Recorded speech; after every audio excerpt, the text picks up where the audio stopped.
নমস্কাৰ বন্ধু বান্ধৱীসকল আপোনালোক সকলোকে মই সুৰজ ছাত্ৰীয়ে পুনৰবাৰ টিপছ সহ ইউটিউব চেনেলটোলৈ স্বাগতম জনাইছোঁ। বন্ধু বান্ধৱীসকল আমাৰ লগত 6 নম্বৰ বেটছৰ যি 155টা সোণালী কুকুৰা আছিল আমি গোটেই কুকুৰাখিনি বিক্ৰী কৰি শেষ কৰিলোঁ আৰু এই ভিডিঅ'টোত আপোনালোকক জনাম যে সেই সোণালী কুকুৰাখিনিক পোহপাল দিওঁতে আমাৰ সৰ্বমুঠ খৰচ কিমান হ'ল, সোণালী কুকুৰাবোৰক আমি কিমান নম্বৰ দিনৰ পৰা বিক্ৰী কৰিবলৈ আৰম্ভ কৰিলোঁ, কিমান দামত বিক্ৰী কৰিলোঁ আৰু সোণালী কুকুৰাবোৰক বিক্ৰী কৰি শেষ কৰাৰ পাছত আমাৰ লাভ হ'ল নে লোকচান হ'ল সেই বিষয়ে এই ভিডিঅ'টো আপোনালোকে প্ৰথমৰ পৰা শেষলৈ ভালকৈ চাব।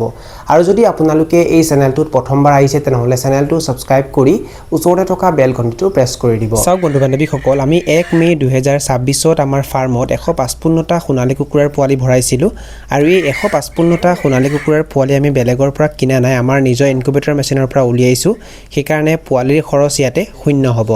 পোৱালিবোৰক যেতিয়া আমি ব্ৰুডিং কৰিছিলোঁ তেতিয়া মজিয়াত অলপ ডাঠকৈ ধানৰ ভুচি পাৰি দিছিলোঁ আৰু ধানৰ ভুচিৰ ওপৰত দুটা তৰফত বাতৰি কাকত পাৰি দিছিলোঁ আৰু পোৱালিবোৰ যেতিয়ালৈকে ভালকৈ ডাঙৰ হোৱা নাছিল তেতিয়ালৈকে আমি মজিয়াত ধানৰ ভুচি পাৰি দিছিলোঁ আৰু ধানৰ ভুচি কিনোতে আমাৰ খৰচ হৈছিল প্ৰায় 90 টকা আৰু প্ৰথম 3 দিনমানলৈকে আমি বাতৰি কাকত পাৰি দিছিলোঁ আৰু তাৰ ওপৰত পোৱালিবোৰ ৰাখিছিলোঁ আৰু বাতৰি কাকত কিনোতে আমাৰ খৰচ হৈছিল প্ৰায় 60 টকা। পোৱালিবোৰক আমি ভেকচিনো দিছিলোঁ, লগতে মাজে মাজে ভিটামিন কেলছিয়ামো দিছিলোঁ আৰু যেতিয়া প্ৰয়োজন হয় তেতিয়া এণ্টিবায়'টিকো দিছিলোঁ আৰু এই দৰৱখিনি কিনোতে আমাৰ খৰচ হৈছিল প্ৰায় 300 টকা আৰু প্ৰথম অৱস্থাত সোণালী কুকুৰাৰ পোৱালিবোৰক আমি পিষ্টাৰ দানা খাবলৈ দিছিলোঁ। আমি পিষ্টাৰ দানা বেছিকৈ কিনা নাছিলোঁ, প্ৰায় 3 কেজিমান কিনিছিলোঁ আৰু 3 কেজি পিষ্টাৰ দানা কিনোতে আমাৰ খৰচ হৈছিল প্ৰায় 170 টকা আৰু পিষ্টাৰ দানা শেষ হোৱাৰ পাছৰ পৰা সোণালী কুকুৰাবোৰক আমি লোকেল কুকুৰাৰ বাবে যি ষ্টাৰ্টাৰ দানা আহে সেইটো খাবলৈ দিছিলোঁ আৰু সোণালী কুকুৰাবোৰক যেতিয়ালৈকে আমি বিক্ৰী কৰি শেষ কৰিলোঁ আমাৰ সোণালী কুকুৰাবোৰে সৰ্বমুঠ প্ৰায় 230 কেজি ষ্টাৰ্টাৰ দানা খালে, 3 কেজি পিষ্টাৰ দানা খালে আৰু প্ৰায় 230 কেজিমান ষ্টাৰ্টাৰ দানা খালে। সৰ্বমুঠ সোণালী কুকুৰাবোৰে 233 কেজি দানা খালে আৰু এই 233 কেজি দানা কিনোতে আমাৰ সৰ্বমুঠ খৰচ হৈছে প্ৰায় 8,957 টকা। দানা আনোতে যাতায়াতৰ খৰচ হৈছিল প্ৰায় 600 টকা আৰু কাৰেণ্টৰ খৰচ হৈছিল প্ৰায় 200 টকা। এতিয়া সৰ্বমুঠ কৰোঁ কিমান হয়। পোৱালি যিহেতু আমি বেলেগৰ পৰা কিনা নাই, নিজৰ ইনকুবেটৰ মেচিনৰ পৰা উলিয়াইছোঁ, সেইকাৰণে পোৱালিৰ খৰচ ইয়াতে শূন্য হ'ব। 233 কেজি দানা কিনোতে আমাৰ খৰচ হৈছে 8,957 টকা, দৰৱ কিনোতে খৰচ হৈছে 300 টকা, ধানৰ ভুচি কিনোতে খৰচ হৈছে 90 টকা, বাতৰি কাকত কিনোতে খৰচ হৈছে 60 টকা, যাতায়াতৰ খৰচ হৈছে 600 টকা আৰু কাৰেণ্টৰ বিল হৈছে 200 টকা। সৰ্বমুঠ কিমান হয়?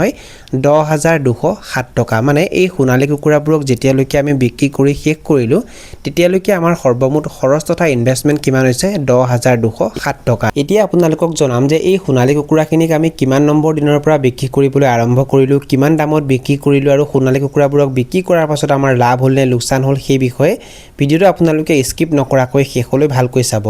বন্ধু বান্ধৱীসকল, আমাৰ এই 6 নম্বৰ বেটছৰ সোণালী কুকুৰাখিনিক আমি 29 জুন 2026ৰ পৰা বিক্ৰী কৰিবলৈ আৰম্ভ কৰিছিলোঁ। মানে সোণালী কুকুৰাবোৰৰ বয়স যেতিয়া 59 নম্বৰ দিন হৈছিল তেতিয়াৰ পৰাই আমি সোণালী কুকুৰাবোৰক বিক্ৰী কৰিবলৈ আৰম্ভ কৰিছিলোঁ আৰু 29 জুন 2026ত আমি 29টা সোণালী কুকুৰা বিক্ৰী কৰিছিলোঁ আৰু 29টা সোণালী কুকুৰাৰ ওজন আহিছিল 16 কেজি 200 গ্ৰাম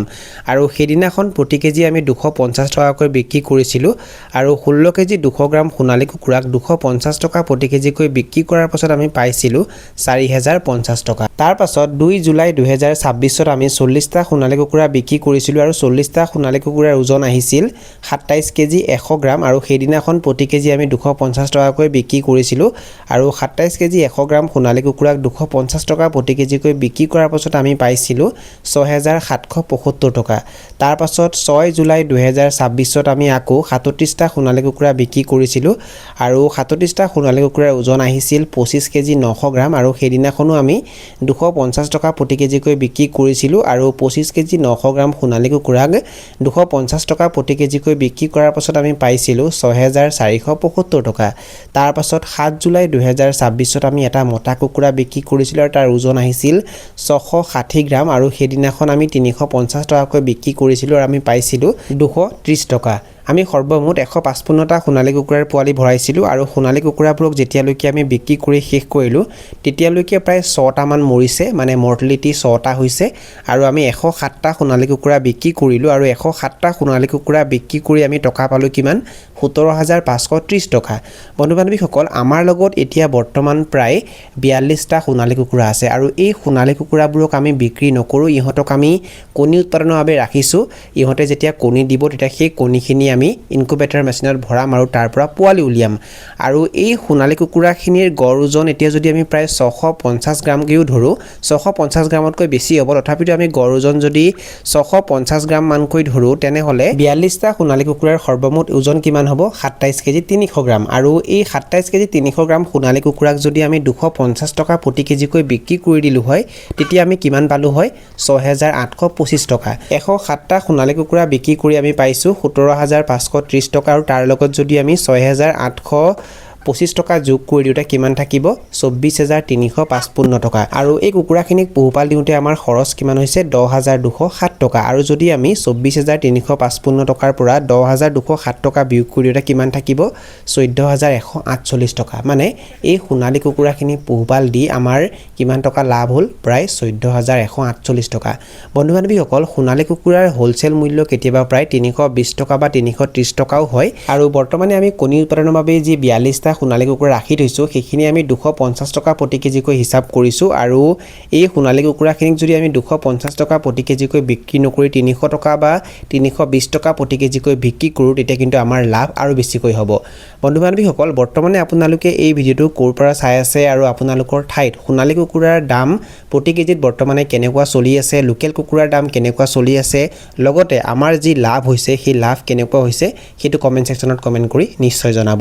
এইখিনি আছিল কিছু তথ্য আপোনালোকক জনালোঁ আৰু যদি আপোনালোকে ভিডিঅ'টো চাই ভাল পালে আৰু ভিডিঅ'টোৰ জৰিয়তে কিবা এটা শিকিব পাৰিছোঁ বুলি ভাবে তেনেহ'লে অনুগ্ৰহ কৰি ভিডিঅ'টো লাইক কৰি দিব আৰু যিমান পাৰে ভিডিঅ'টো নিজৰ বন্ধুবৰ্গৰ মাজত আৰু পৰিয়ালবৰ্গৰ মাজত শ্বেয়াৰ কৰি দিব এই ভিডিঅ'টো এইখিনিতে সামৰণি মাৰিছোঁ ধন্যবাদ